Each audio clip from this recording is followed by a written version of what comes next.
माझं नाव सुरेश बाळाजी कांबळे. चित्रपट क्षेत्रामध्ये सर सुरुवात कशी झाली तुमची, काय सांगाल? सर, चित्रपट क्षेत्रामध्ये मला खूप आवड होती लहानपणापासून. आणि आला बाबूराव हे सॉन्ग ऑडिशन चालू होतं या सॉन्गचं. आणि मी ह्या ऑडिशनला गेलो आणि 59 लोकांनी माझं आला बाबूराव ह्या गीतासाठी माझं सिलेक्शन झालं. आणि मला खूप आनंद वाटला. पण असं वाटत होतं तेव्हा की हे गाणं एवढं हिट होईल म्हणून. पण पूर्ण महाराष्ट्रानं ह्या गाण्याला खूप प्रतिसाद दिला.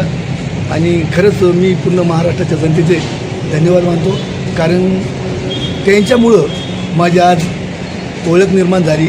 आज मला पूर्ण महाराष्ट्रामध्ये आला बाबूराव ह्या नावानेच ओळखतात. म्हणजे पहिलं गीत होतं तुमचं? हा सर, हे माझं पहिलं गीत होतं. याच्या आधी मी ETV मराठी चॅनल क्राईम रिपोर्टरला मी 7 एपिसोड केलेत आणि त्याच्यामध्ये 7ही एपिसोडमध्ये मी पोलिसाच्या भूमिकेत होतो.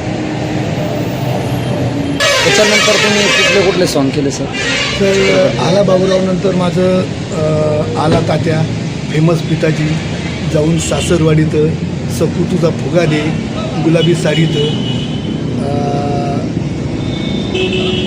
सेल्फी सॉन्ग, हे मी असे भरपूर सॉन्ग केलेत.